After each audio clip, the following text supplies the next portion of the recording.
Hola, este episodio hace parte de uno de los episodios que grabamos en vivo por primera vez y presentamos algunos problemas con el audio. Sin embargo, no quisimos dejar de publicarlo por el contenido que hay en este que consideramos que es de mucho valor, así que te invitamos a que puedas escucharlo y pedimos disculpas por la calidad del sonido. Buscamos crear un espacio seguro para contar nuestra experiencia en el camino de ser mujeres de edades. Así como temas de los que poco se habla, pero que todos enfrentamos en algún momento. En este espacio hablaremos de retos, Miedos comunidad, y, por supuesto, datos. Yo soy Valen. yo soy Lau. Esto es Data Soul. Bienvenidos a nuestro podcast.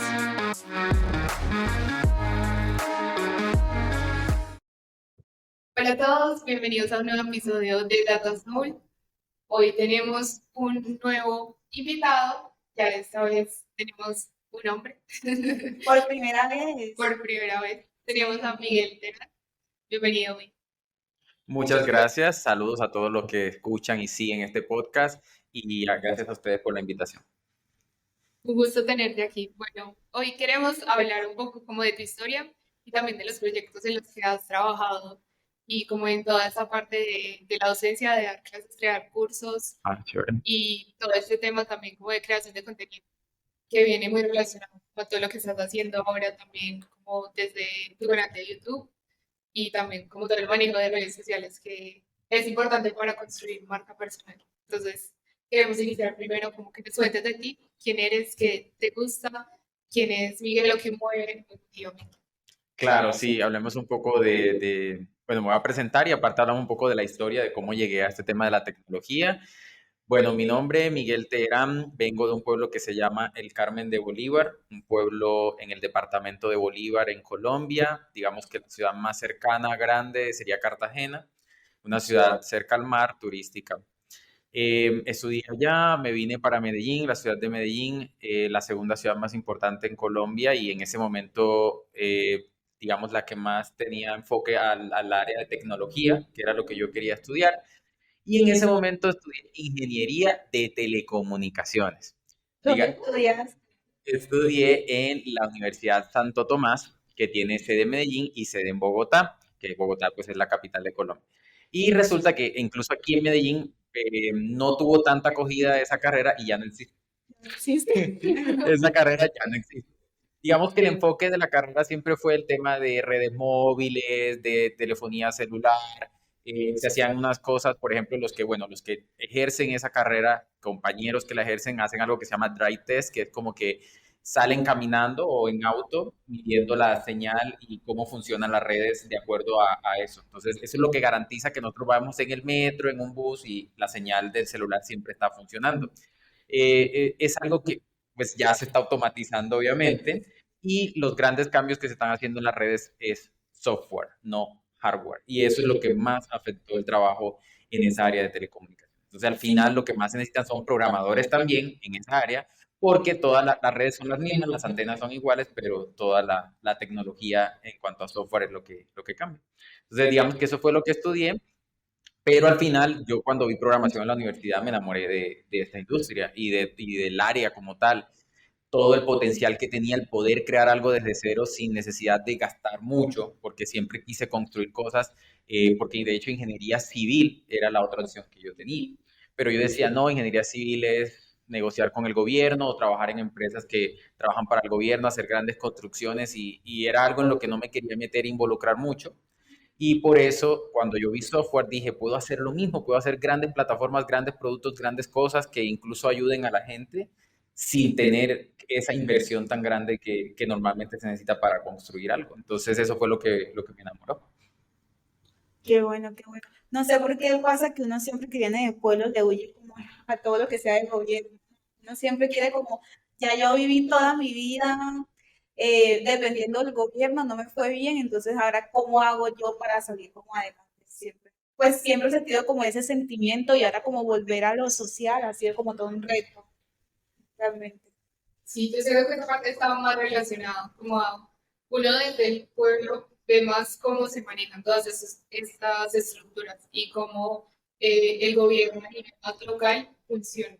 Mientras que si uno está en una gran ciudad, como que evita muchas de esas cosas, y se enfoca más en otras, también como lo que te ofrece la ciudad. El estar en Medellín, por ejemplo, en el área de tecnología, te abre muchas puertas, te Total. abre muchas como, oportunidades o muchos espacios en donde puedas conocer personas que trabajan en este campo, los eventos y demás, mientras que en un pueblo es un espacio más reducido y no hay tantas como oportunidades o tantos espacios que te hablen de eso. Entonces, también me parece. Totalmente. Yo creo que el venir a la ciudad y vivir la experiencia, no, uno no tiene que vivir como está en la ciudad, pero sí vivir la experiencia de todo lo que se hace acá, porque uno puede llevarse lo bueno que hay a estas zonas que están un poco más alejadas y que tienen otro tipo de costumbres o digamos que el gobierno funciona de otra manera muy diferente.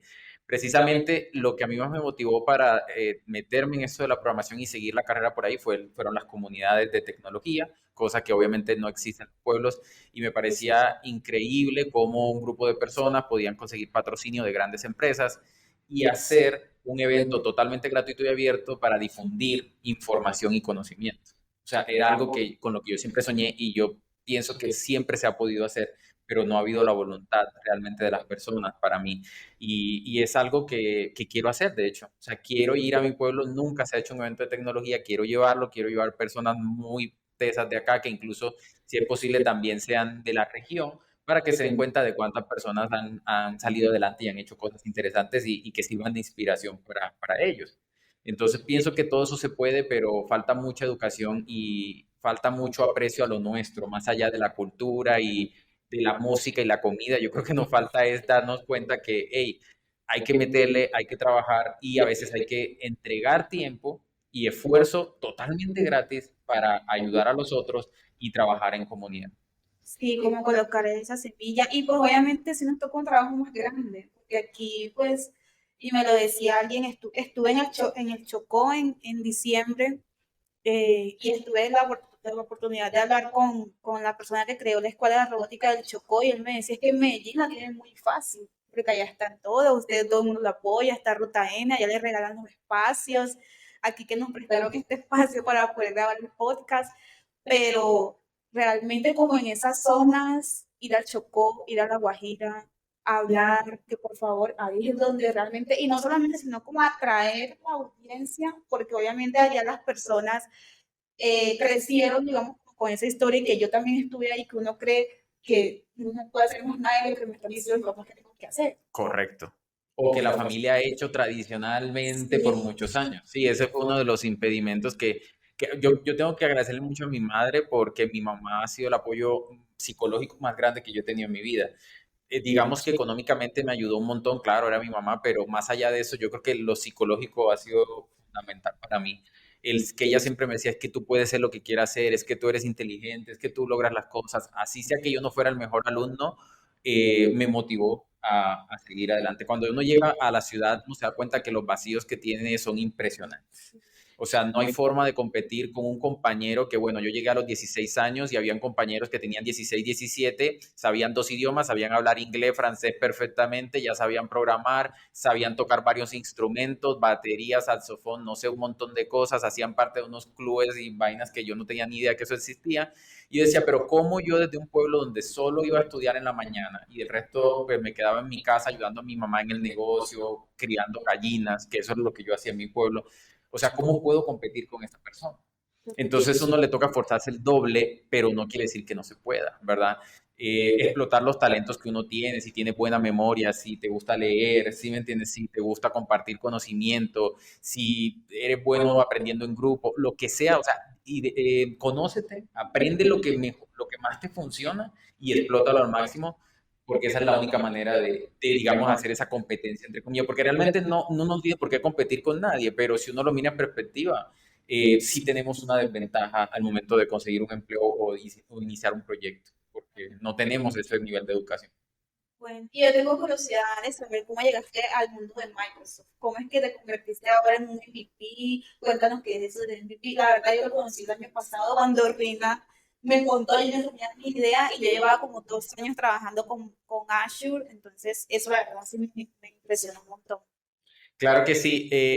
Bueno, continuando con la historia, yo inicié a trabajar ya como programador, me interesé mucho por este tema de las comunidades y algo que siempre me gustó, de hecho desde que estuve en la universidad lo empecé a hacer, fue crear mi propio blog, que en ese momento es mteram.dev, meteran.es, pueden navegar y ahí van a encontrar todo. Y van a encontrar artículos desde el 2011, desde el 2010 ahí.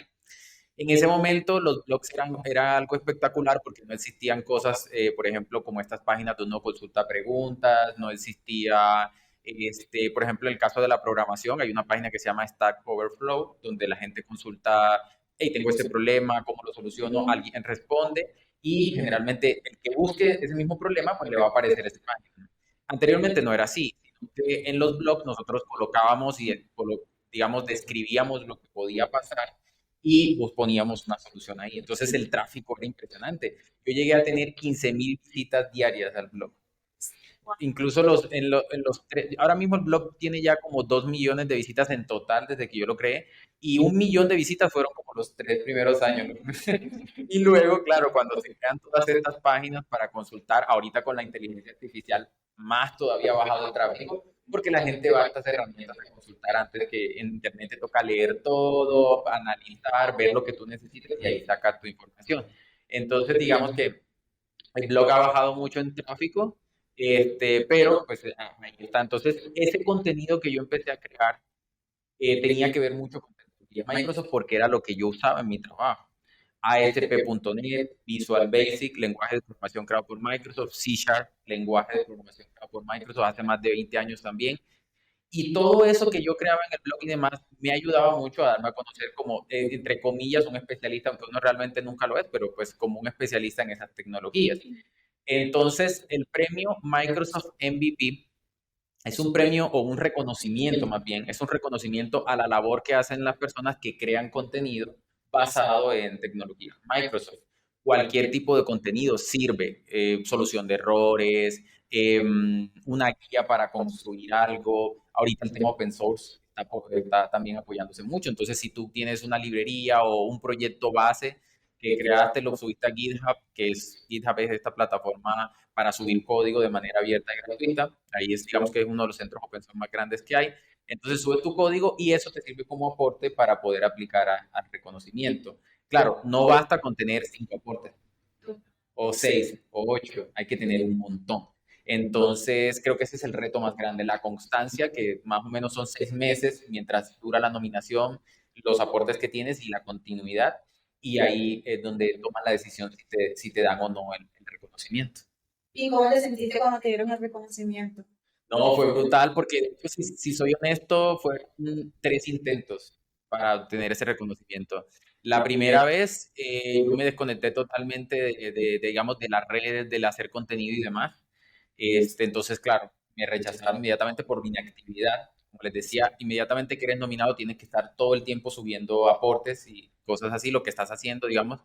Y la segunda vez no tuve los suficientes aportes. Estaba muy alejado del tema open source y en ese momento se estaba apoyando mucho el tema open source y di apenas un par de charlas, entonces no fue suficiente. Ya la última vez, pues claro, brutal, me sentí súper bien.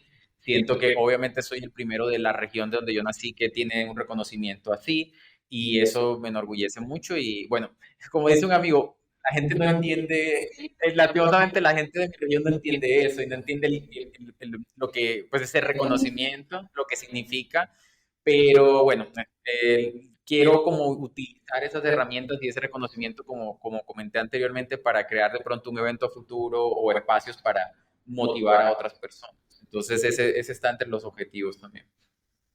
Y Puedes contar conmigo. Me uno. y unido como a esa creación de contenido del poder postular a esto.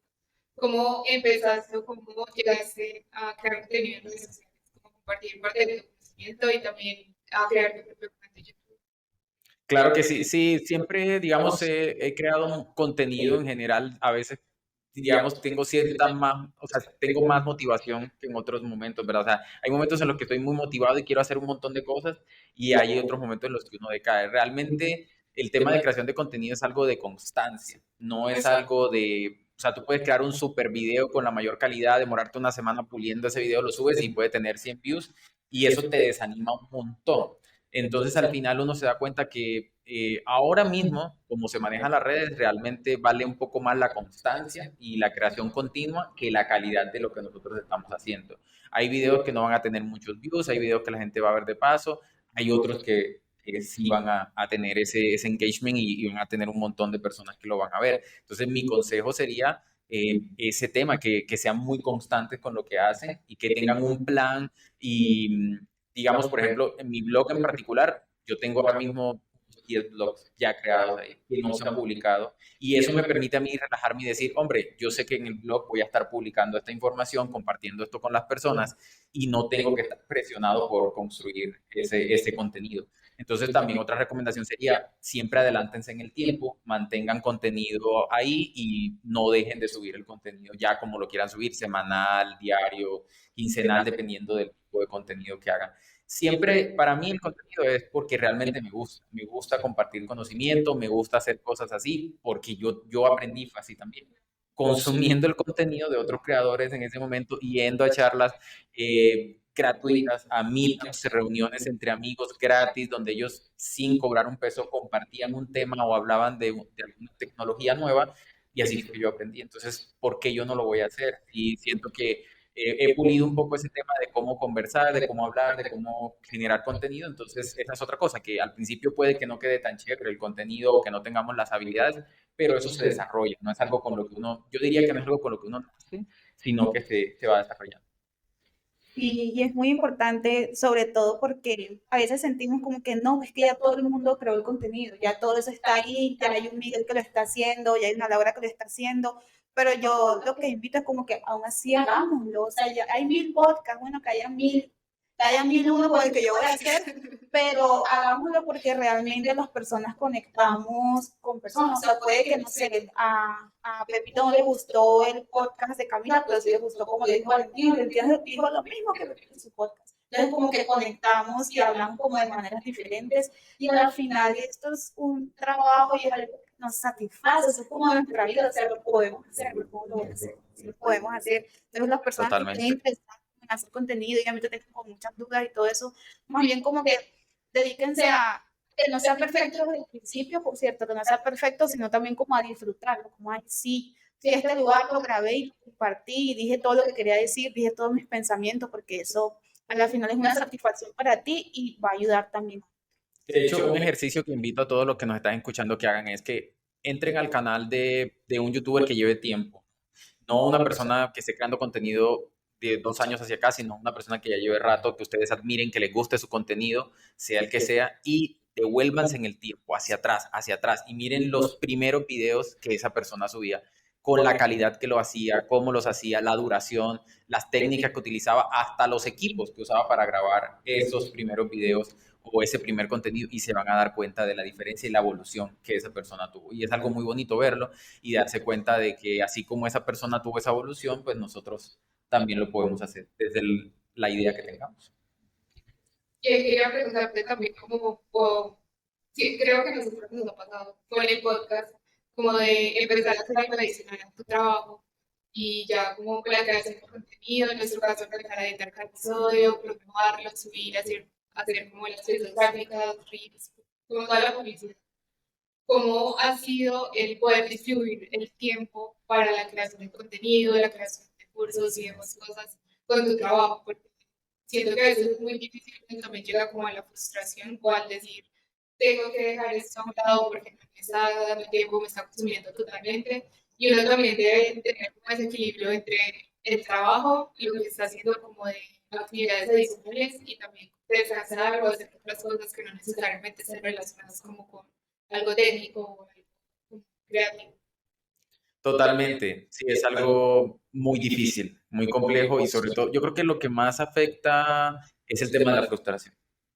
Eso es lo que más afecta, o sea, el de que sí, estoy dedicándole un montón de tiempo a esto, pero nadie lo está viendo, nadie lo está consumiendo, yo no veo que vaya creciendo, o sea, eso es lo que más afecta psicológicamente, pero pues, como comenté, creo que la constancia es la que al final, es donde al final se van a ver los resultados. En mi caso, mucha gente me ha preguntado, por ejemplo, que si me dedicaría solo a crear contenido. Y a mí me da muy duro porque más allá del tema de la remuneración y demás, es el tema de que a mí sí me gusta estar mucho en contacto con lo que yo hago en mi trabajo, con trabajar en un proyecto grande, con un equipo multidisciplinario, internacional o multicultural, porque nosotros trabajamos personas de Bolivia, Ecuador, Perú, Estados Unidos, India, Ucrania, y eso me parece espectacular. Yo creo que como profesional es lo que más me ha nutrido, entonces por eso me cuesta y obviamente pues tengo que sacar de mi tiempo para crear el contenido. Yo creo que como lo mencioné anteriormente, lo que más me ha funcionado es crear mucho contenido en un lapso de tiempo continuo. O sea, aparto 3, 4 horas en crear suficiente contenido para, no sé, para un mes, por ejemplo. Microvideos, reutilizar mucho el contenido. Por ejemplo, ahora estamos haciendo live en el canal, nos ha ido muy bien con estas sesiones, pero a partir de estos videos que quedan pregrabados, que quedan grabados en YouTube, estoy sacando contenido para mover otras redes sociales como Instagram y TikTok. Entonces, es como buscar ese tipo de alternativas y siempre que vayamos a generar el contenido, pensar a futuro todo el contenido que podamos sacar de ello. O sea, no sacar un día entero para hacer un super video, sino sacar micro videos, micro contenido que de hecho cada vez es más corto, ¿cierto? Por el impacto y el engagement que hay con las personas y tener ya planeado, digamos, como contenido por mucho tiempo. Eso nos facilita mucho, o sea, el de preocuparnos de tener que crear como tal el contenido, sino solo distribuirlo y publicarlo, eso nos facilita un montón las cosas. ¿Sí? Yo tengo como un sentimiento parecido al que mencionaste porque nosotros creamos como contenido de tecnología y a veces yo pienso como yo no puedo dejar de trabajar en tecnología porque siento que voy a dejar de saber cosas para poder decirlas. Entonces, como no puedo salir de aquí, tengo que seguir acá aprendiendo, trabajando, estando con el equipo para poder como generar más experiencia y pasar como por más obstáculos para poder como contarle y compartirlo. Pues siento que así es como yo lo veo. No sé qué piensas tú. Sí, también. Y también como me siento identificada con el periodismo. Yo disfruto mucho de lo que hago en mi trabajo, el poder aprender, el retarme, decir como hice este modelo y lo estoy aplicando y es una aplicación que yo uso y que más adelante va a ser para otra cosa diferente y van a salir nuevos problemas, nuevos retos. Siento que si llego como el mundo laboral, ya no voy a tener ese tipo de retos, sino que puedo que vaya a estudiar, pero a veces las cosas cuando estudiamos son muy estructuradas y de cierta forma muy perfecto en la forma como estás usando los datos, enfocando en Total. la gente. Entonces, si estás más como desde el mundo laboral, te enfrentas a muchas cosas, retos que tienes, los problemas que hay, entonces también es como la emoción que uno siente en ese mundo laboral de poder aprender muchas cosas y también como evolucionar. Totalmente de acuerdo. Bueno, yo también siento curiosidad en saber cómo fue ese proceso para convertirte en profesor de clase. ¿Cómo pasó? ¿Tú lo tenías posicionado también? ¿Cómo te ha ido con eso?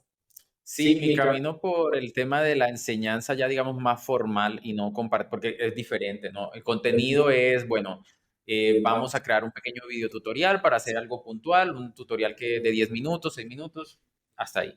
Cuando ya hablamos de enseñanza, hablamos de estructura, un programa para tener un logro, un alcance final, para que esas personas que terminen el programa terminen con ciertos conocimientos. Hay que plantear objetivos desde el principio y obviamente son programas más largos. Siempre era algo que yo quería hacer, pero no me sentía cómodo. Yo me sentía bien en mi zona de confort de dar una charla, 40 minutos, 30 minutos, se acabó. Esa era mi zona de confort y me encantaba. Me llamaron de un centro de entrenamiento que se llama CD Sistemas, acá en Medellín, que todavía existe, que es súper famoso, sobre todo porque hace esos diplomados o cursos cortos enfocados en alguna tecnología en particular. Y yo dije, no, sí, súper chévere, hagámoslo. Y bueno, fue una experiencia para mí terrible porque, o sea, me sentí súper incómodo, hice las cosas mal. Yo creo que, o sea, esas personas, yo fui un muy mal profesor, siento eso, la verdad.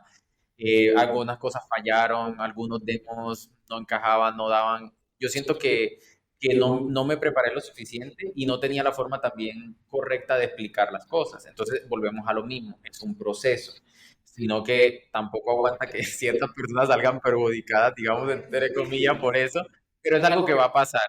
Digamos que siempre, digamos, vamos a tener que pasar por un proceso de aprendizaje para poder enseñar. ¿Sí? Así como nosotros, digamos, aprendemos, también enseñar es algo que, una habilidad que hay que adquirir. Entonces, afortunadamente tuve otro grupo en CD Sistemas, también dando en ese momento clases de .NET, de C Sharp, programación en estas tecnologías, y claro, ya mejoré un montón, lo hice mucho mejor. fui aprendiendo de eso, fui empezando a crear contenido como un poco más claro, ideas en mi mente la fui replicando y creé un curso en Udemy, esta plataforma de e-learning que, bueno, todo el mundo puede acceder ahí. Ellos tienen ahorita una suscripción que se llama Udemy for Business, que se lo venden a empresas y muchas empresas le dan el acceso a sus empleados. Ahí hice el primer curso que hice, de hecho ha sido el curso más exitoso que tengo ahí, que es un curso que es de buenas prácticas y código limpio en C Sharp, en este lenguaje pues, de programación. Yo me di cuenta que había ese hueco, que no había curso de eso, yo dije, lo voy a crear y de hecho es el curso que, digamos, en términos monetarios es el que más rentable ha sido y es el que también más expuesto está. O sea, si ustedes lo buscan, aparece de primero, también porque, o sea, me di cuenta de un nicho, ¿cierto? De algo que faltaba y lo hice. Entonces, digamos que por ese lado súper bien. Y esa exposición, tanto dando esas clases como creando este curso en Udemy, me sirvió para que mostrar lo que podía hacer, o sea, cómo daba las clases, cómo estructuraba los cursos, y ahí fue cuando Plaxi me contactó. Exacto, de hecho el curso que ellos querían era ese mismo, el de curso de buenas prácticas y código limpio en C Sharp. Pero al final, como habían ciertos vacíos en la plataforma, Plaxi es una plataforma de e-learning también de cursos con suscripción. Ellos querían tener una gama de cursos, como una serie completa para que la gente prácticamente tuviera una carrera en una ruta de aprendizaje exacto en lo que es .NET, C Sharp, en estas tecnologías de Microsoft. Entonces dijimos, empecemos por lo básico. Empecemos por un curso de .NET, fundamentos de .NET básico, antes de movernos a otras cosas porque lo necesitamos. Y ese fue el primer curso que se grabó y de ahí grabamos ya 10 cursos en total. Digamos que esa es una mini ruta, o sea, todavía faltan, digamos, cursos avanzados ahí que pudieran ser muy útiles, pero con eso yo diría que una persona puede llegar a ser un junior y si sigue practicando y haciendo sus proyectos, es suficiente para conseguir un primer empleo en .NET. Entonces, me alegra mucho haber colaborado con eso, tener esos cursos ahí, están súper bien calificados, la gente les ha gustado mucho y ¿Cuántos estudiantes tienes? en total ya son más de 10.000. Estoy teniendo en cuenta todos los cursos, obviamente, ¿no? Entonces, Felicitaciones. pues, muchas Voy a gracias. poner .NET Eh, .NET es un framework de desarrollo que se adapta, digamos que es como una base, un framework base que se adapta con otros frameworks para crear aplicaciones de todos los estilos. Entonces, tenemos .NET es la base para crear una aplicación de consola, pero si ya yo quiero trabajar con una aplicación web, utilizaría ASP.NET. Si quiero crear una aplicación de escritorio, utilizaría WPF, Windows Presentation Foundation o Windows Form, que era la forma antigua en la que se hacían las apps. Si quiero crear, por ejemplo, una aplicación como Assembly, que es una tecnología nueva web, puedo utilizar Blazor. Entonces es como que tienes la base, después que aprendas la base ya vas a ser bueno en eso, pero para trabajar con un tipo de aplicación en particular, sea web, escritorio o algo, tienes que escoger un framework adicional, una tecnología que se monta sobre .NET. me parece interesante. Me parece interesante sobre todo porque ahorita en datos ya los clientes quieren que entreguemos todo un producto. Entonces ya solamente no es como, ay, es el modelo y lo corremos y aquí está el notebook, sino como yo necesito una aplicación o necesito una página. Entonces sí me ha tocado como estar en proyectos, pues no necesariamente desarrollar, pero sí estar en esos proyectos como de desarrollo de software y me parece la verdad muy interesante esa parte que yo nunca la había explorado. No sé tú. No, tampoco me gustó. Incluso desde el lado de científica, era manda el notebook, lo ejecuta y saca pues como todos los resultados y ya ahora es mejor como tener AI o algo donde se pueda consultar, donde le puedas bajar unos parámetros y reentrenar el modelo, donde puedas hacer cosas como mucho más automatizadas y no depender simplemente del notebook o de la persona que hizo antes el modelo, sino ya con ese primer modelo que tienes con un modelo base, empezar a hacer cosas más avanzadas, utilizarlo incluso con muchos datos, pasar todos los datos que tienes y hacer, por ejemplo, predicciones constantemente de manera diaria y depender solamente de los que sí es más manual. Sí, de hecho, digamos que dependiendo de lo que se quiera hacer, una alternativa para esos escenarios es utilizar tecnologías no code y low code, que son tecnologías que permiten diseñar aplicaciones sin necesidad de escribir tanto código. Entonces, por ejemplo, ustedes hacen todo su algoritmo, tratan los datos, los demás, y lo que quiere el cliente es tener como una interfaz gráfica donde pueda parametrizar ciertas cosas y volver a obtener los datos o la gráfica final. Entonces ahí entra a jugar mucho eso, porque hacer de todas maneras una aplicación desde cero es complicado, hay que darle soporte y demás. Y low code, tú puedes, no sé, en un día ya puedes tener una app corriendo, puedes asignar permisos de una manera muy fácil, ya sea con servicios de la nube como Azure, como AWS, a través de los sistemas de autenticación que ellos tienen. Entonces te despreocupas totalmente de todo, porque programar todo eso es mucho tiempo. Entonces podría ser también una alternativa a ese tipo de escenarios. Y también quería preguntar como acerca de todo eso de creación de contenido, compartir conocimiento sobre el libro que escribí. ¿Cómo fue ese proceso? ¿De dónde surgió la idea? Como todo lo que trae el poder sacar un libro que va como a la venta listo. Sí, total, una experiencia espectacular, una de las cosas que siempre quise hacer como un profesional. Yo siempre le he dicho a mi pareja, a mi mamá, digamos, a las personas cercanas que yo he querido hacer muchas cosas en la vida y por X o Y razón se me han dado mucho antes de lo que yo pensaba. O sea, yo tengo en ese momento, voy a cumplir 36 años y gran parte de lo que hoy tengo, de lo que yo he hecho como profesional, eran cosas que yo me proyectaba a los 45 o a los 50 años. Este tema del libro, por ejemplo, era algo que definitivamente quería hacer desde que estuve en la universidad y me contactaron por LinkedIn, me hablaron de mi perfil y demás, que les gustaba y que, bueno, me preguntaron si tenía experiencia y yo les dije que no. De todas maneras me dijeron, bueno, no importa, digamos, con tu bagaje como profesional es suficiente, nosotros te vamos a guiar y queremos que escribas un libro sobre estos temas. Si les soy sincero, ninguno de los temas me llamaba tanto la atención. ¿Cuáles eran? Por ejemplo, hablamos mucho hay una tecnología que se llama Dynamics de Microsoft, es algo que yo no tengo de hecho mucha experiencia en eso. También, a ver, en este momento estaba, no recuerdo bien los otros dos, pero digamos que como el que más cómodo me sentía y que de pronto me gustaba un poco más era Visual Studio, que es una herramienta para programar en tecnología. Microsoft tiene Visual Studio para todo lo que son tus tecnologías propias, sobre todo .NET, y tiene Visual Studio Code, que es el editor de texto open source que se utiliza mucho, sobre todo para el desarrollo web, pero también se usa mucho con Python, ya con .NET se está utilizando mucho. Totalmente, es muy bueno también. Entonces, digamos que tiene ambos. Entonces, lo que hicimos fue programar, el escribir un libro que tuviera que ver con Visual Studio, que era más orientado al tema de .NET, enfocándonos un poco en la web y en los nuevos features o funcionalidades que tenía esa versión, que fue la versión 2020, 2022. Esa versión era donde nos íbamos a basar el libro. Lo que hice fue invitar a otro MVP, a otro Microsoft MVP, amigo, compañero, digamos, con el que he trabajado mucho contenido, que se llama Héctor Uriel Pérez, de México, y entre los dos hicimos el libro. Entonces, al principio no teníamos tanta coordinación y luego decidimos, bueno, mejor cada quien toma un capítulo del libro. Tú escribes el capítulo 1, yo el 2, así.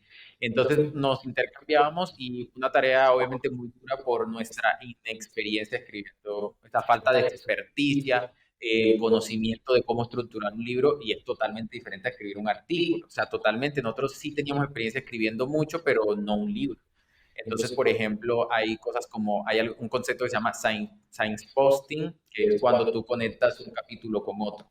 Entonces tú le dices al lector, bueno, hasta aquí llega este capítulo, lo que aprendimos fue esto, esto y esto, y en el siguiente capítulo vamos a ver estos temas. Eso es mandatorio en un libro, mandatorio nosotros. El tema de los requerimientos. Entonces nosotros empezábamos a hablar de una vez, listo, aquí conectas esto con esto, vas a Windows, conectas acá. Entonces ya y decía, pero ¿cómo el lector va a saber qué necesita para poder hacer todas esas cosas que ustedes dicen? Y nosotros quedábamos, ¿cierto? Mirábamos la cara y decíamos, o sea, no tuvimos en cuenta nada de eso. Habían cosas que solo podían correr en ciertas versiones de Windows. Entonces, ella agreguen una nota. Esto que van a ver, este demo solo corre en Windows 11, no corre en versiones anteriores. O sea, todo ese tipo de trucos y de cosas nos lo vinieron enseñando poco a poco y obviamente los últimos capítulos fue donde ya teníamos como una más fluidez, ya nos sentíamos más expertos y nos fluyó mucho más. Los primeros capítulos fueron una tortura porque te devolvían el capítulo con un montón de correcciones. Tenía un editor que te revisa. Absolutamente, nosotros tuvimos 3 revisiones. La primera era edición, como mencionas, un editor que era edición 100% gramática, estructura y demás. Luego teníamos ya una revisión técnica interna de parte de PAC, que es pues, la que patrocinó el libro, la que se encargó la editorial del libro. Y al final teníamos una revisión de una persona externa, de otra persona experta, en este caso en tecnología Microsoft, en .NET, con este editor, y ella también nos daba feedback. De hecho, en los últimos capítulos tuvimos un feedback terrible porque decía que una de las cosas que estaban mostrando en el libro iba a quedar obsoleta. Y nos tocó investigar el tema porque nosotros estábamos seguros de que no, pero obviamente uno le surge la duda. Dice, voy a meter algo en un libro nuevo que se va a demorar en salir unos meses porque es un proceso larguísimo. Entonces nosotros demoramos más o menos 9 meses escribiendo el libro. O sea, entonces piensen en la tecnología, lo cambiante que es. Y estar escribiendo un libro que cuando va a salir puede que ya esté obsoleto.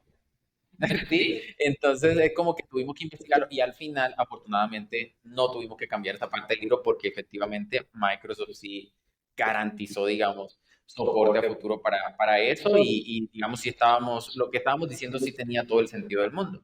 Pero son de las cosas que, para contar, digamos, que hacen parte de esa experiencia escribiendo el libro. ¿Y ese libro está en físico o solamente es como ebook? Resulta que todo este tema de las editoriales ha evolucionado un montón. Yo también me preguntaba, bueno, ¿cómo van a sacar el libro y demás? Y resulta que ahorita hay unas impresoras súper modernas que se encargan de imprimir libros. Entonces, ahorita el libro es 100% digital, pero cualquier persona lo puede pedir físico porque Amazon, que es donde se encuentra publicado, en Amazon lo pueden conseguir como Hang-Ons Visual Studio 2022. Y ustedes lo ordenan y hay una máquina que lo imprime en segundos, lo arma y ellos lo empacan y lo mandan. Qué genial. Entonces no hay libros impresos, no hay libros impresos en este momento, sino que se imprimen a pedido, pero sí se puede obtener físicos sin ningún problema. ¿Y cómo fue como el proceso también de hacerle promoción al libro luego de que saliera a la venta? Sí, nosotros tuvimos unos links que ellos nos mandaron para que, unos links cortos, digamos que para compartir en redes sociales. Obviamente, digamos, nos tocó hacer mucha bulla al principio. Logramos que el libro estuviera en un top seller, creo que estaba de segundo o de tercero durante una semana. Eso ayuda mucho, obviamente, porque Amazon le da prioridad al momento de mostrarlo. Y tuvimos la oportunidad de regalar el libro a compañeros y demás para que le hicieran review, para que le hicieran promo. A mí me mandaron por ahí unos 5 libros, que de hecho ya creo que ya no me quedan. Y los estuve regalando en eventos de tecnología, rifé uno también en el canal. Entonces, como buscar ese tipo de actividades para que la gente entendiera el libro. Ahorita salió ya la segunda edición del libro. No tuve la oportunidad de trabajar en esta segunda edición, sino que mi compañero Héctor Pérez fue el que hizo todo el review del libro. Obviamente es el mismo libro, es exactamente el mismo. Lo que se hizo fue que se eliminó todo lo que ya no iba. Uno de los problemas más grandes que tuvo el libro y una de las quejas más grandes que tuvo la gente es que todo el editor estaba en modo oscuro. Entonces los que pedían, sobre todo la edición impresa, salía demasiado oscuro y no se alcanzaban a ver bien las gráficas. Y esto es algo que le ha venido pasando a muchos. Entonces, claro, es algo de lo que aprendimos y cambiamos todas las tomas de pantalla para la edición light, la edición clara del editor, y ya se ven mucho mejor las imágenes. Entonces, Héctor trabajó en esto, pero como yo ayudé, digamos, a revisar el libro y todo el contenido que yo hice del libro anterior, entonces yo también quedé como coautor de la segunda edición, porque casi todo el contenido se reutilizó, solo se cambiaron y se corrigieron cosas.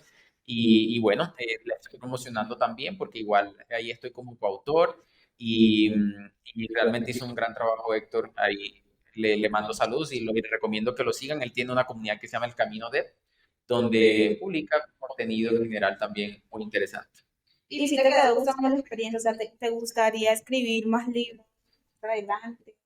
El problema de los libros es muy agotador, ¿verdad? Es muy agotador, más allá de, bueno, yo he escrito, por ejemplo, artículos para Adepto que han logrado 10.000 views en un momentico y de hecho han sido premiados por, no sé, por la estructura, por el impacto que tienen y Depto me ha mandado regalos por eso y ha sido también una experiencia muy bacana. Entonces, esa es la experiencia de escribir un artículo versus la de un libro que son meses trabajando en algo más estructurado, mucho más sacrificio. O sea, yo recuerdo que el libro, yo creo que ha sido lo que más tiempo me ha quitado de todo el contenido que yo he hecho, incluso cursos y demás, ha sido el libro. O sea, yo me puedo demorar en una plataforma de e-learning como Plaxi, me puedo demorar unas 2 semanas sacando una hora diaria, estructurando, haciendo diapositivas. Mucho del conocimiento que voy a compartir es conocimiento que ya sé.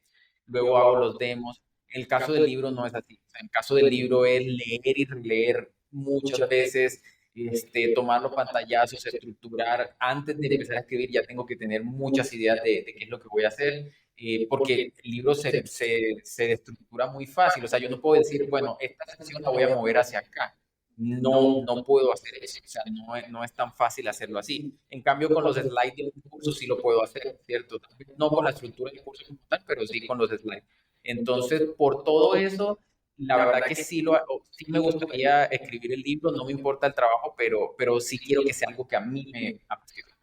Porque siento que el libro de Visual Studio sí, es algo que yo lo he usado, tengo experiencia con él, por eso hice el libro, pero no me apasiona tanto como otros temas. Por ejemplo, si yo escribiera un libro en este momento y empiezo a escribir un libro, sería de software development best practices, o sea, como de buenas prácticas en el desarrollo de software. Algo completamente genérico que aplique para, no importa lo que tú programas, sino lo que tú haces, te voy a enseñar las mejores prácticas que yo he aprendido con todas las empresas que yo he trabajado y por mi recorrido y te las voy a compartir. Eso me parece que es mucho más interesante y es algo que puedo escribir incluso más rápido. No tiene que ser, no va a quedar tan grande el libro, porque al final es como una serie de tips reunidos ahí. Entonces, esa sería como mi única condición, ¿no? Hacer algo que sea un poco más apasionante para mí. Sí, ahí te quería preguntar también como cuáles son esos 3 tips o esos consejos que le puedes dar a alguien que quiera escribir, no un libro, pero así como artículos, como esas cosas a tener en cuenta para crear un buen artículo. Sí, de hecho, tengo una charla, ahí la pueden ver en el canal de YouTube, meteran.de, pueden buscarla. Fue una charla que di para un DevFest, que es un evento que se hace patrocinado por Google, donde hay charlas de tecnología y demás. Y precisamente hablaba el tema. Yo, bueno, ¿cómo puedo compartirles mi experiencia escribiendo en general, tanto libros y artículos? Yo creo que una de las cosas lo primero es empezar. Ya lo hemos hablado durante todo este podcast y tienes que hacer contenido, no importa que al principio no quede de la mejor calidad. Esa es la iniciación, esa es la forma en la que uno empieza, pero eso se va a corregir, eso se va a pulir y uno va a ver el progreso más. Pero hay que empezar escribiendo. Yo sugeriría escribir cosas cortas, cosas puntuales, guías donde se enseñe algo puntual y que sean muy útiles, digámoslo. Por ejemplo, ahorita con la inteligencia artificial podría ser muy interesante cómo a través de una interfaz gráfica puedes crear tu propio modelo sin necesidad de codificar.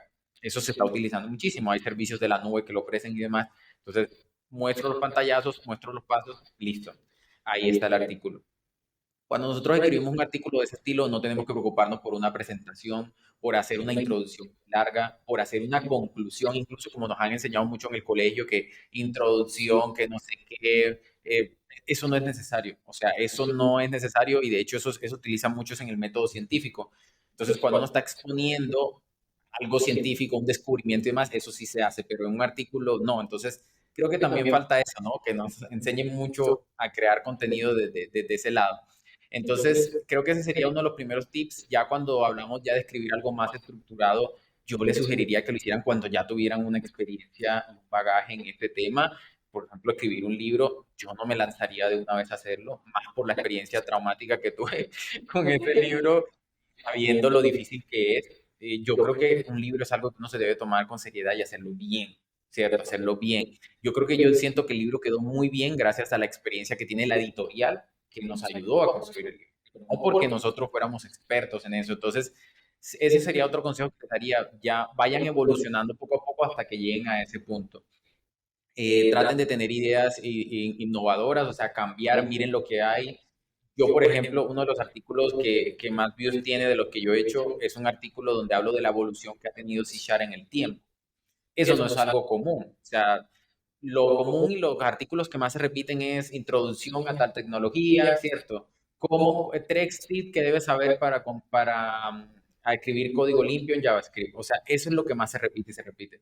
Pero hacer una investigación como la que yo hice y mostrar cómo evolucionó ese lenguaje en el tiempo fue algo que me quitó mucho más tiempo, pero que no existía. Sí, exacto, es más valioso porque era algo que no existía. Entonces, Ese artículo lo pueden buscar, se llama La evolución de C Sharp, está en muchas plataformas y de hecho fue un artículo, le voy a contar una experiencia curiosa. Ese artículo me lo robaron.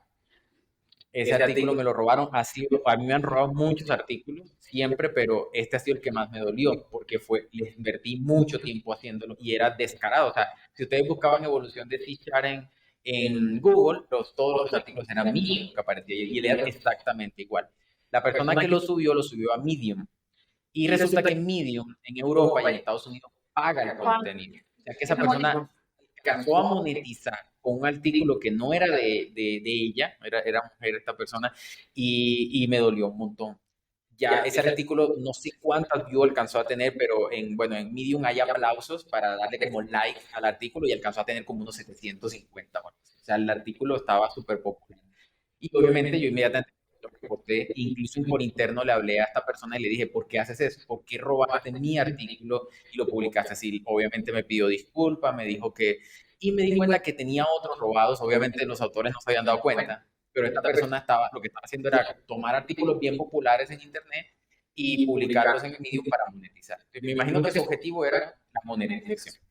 Entonces, nada, pues eso es algo también que pasa mucho.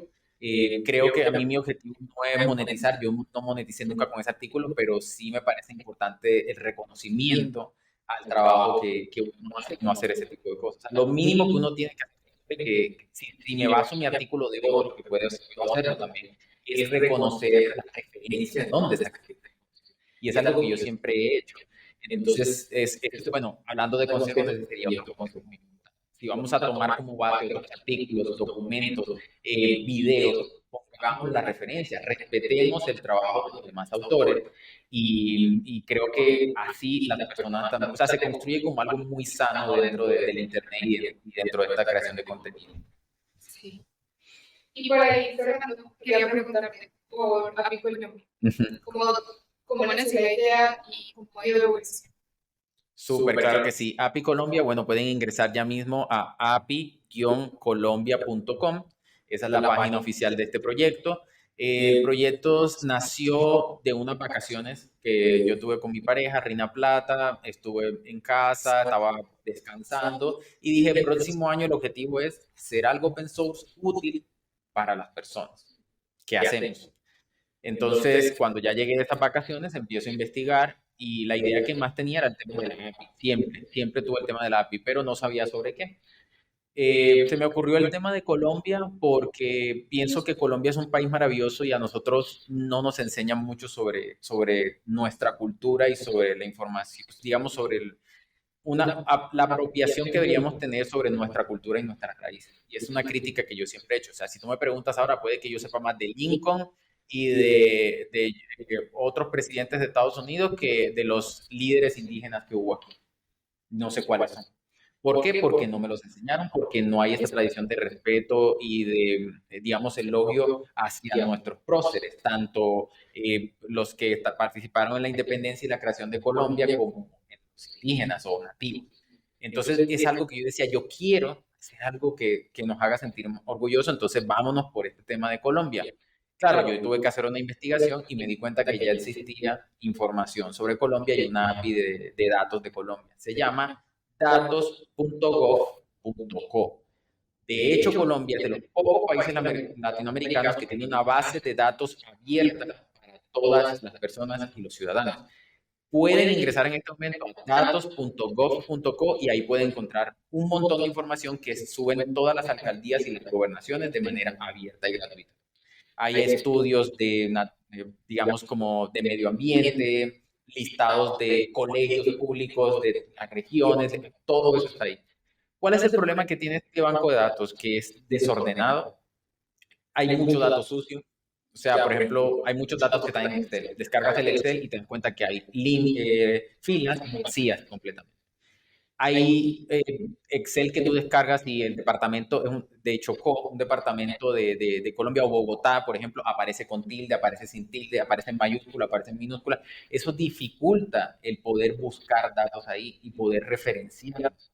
¿Sí? Si yo digo, quiero ver todo lo de Bogotá, pero ¿cómo encuentro Bogotá? Con tilde, sin tilde, mayúscula. Entonces hay que hacer esa limpieza de datos. Entonces yo dije, no, sí hay potencial aquí. O sea, datos.gov es un portal espectacular, pero sí se puede mejorar. Entonces empezamos a manejar, bueno, y comenzando porque datos.gov generalmente devuelve un CSV o un Excel. No te devuelve una estructura como JSON o como XML, que son las que más usamos en programación. Entonces, yo quería hacer algo que fuera más fácil de consumir para los programadores. Así que ahí surgió la idea. Rina, mi pareja, estuvo trabajando ahí, estuvo Alejandro Herreño, estuvo Verónica Guamán de Ecuador. De hecho, ella no es colombiana y aún así decidió participar en el proyecto, fue muy bonito.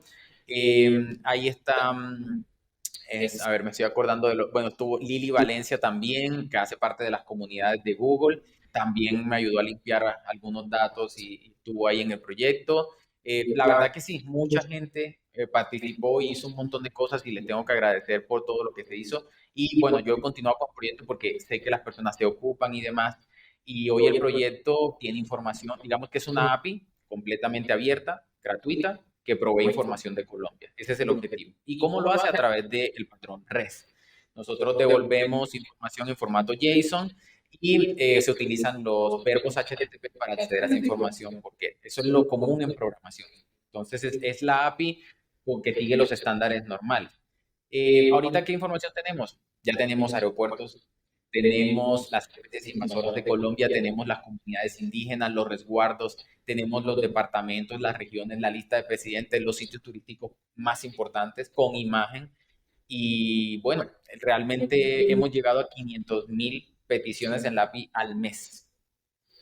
Cuando llegamos a los primeros 100K, que eso fue como en octubre del año pasado, yo estaba súper emocionado, eran los primeros 100.000 requests, pero desde que se creó la API, que fue en febrero de 2023, y que ahorita ya hay 500.000 al mes, o sea, fue como se disparó de una manera impresionante. Lo está utilizando en este momento el SENA, varias universidades en Bogotá. De hecho, me han escrito, por ejemplo, hay una universidad que se llama Gran Colombiano, me han hablado por LinkedIn, me han dicho, hey, tu API es genial, nos gustaría que incorporaras esta información. Entonces también mucho feedback de las personas y agradecido con todo el trabajo de la gente y la acogida que ha tenido. Súper bien ese proyecto.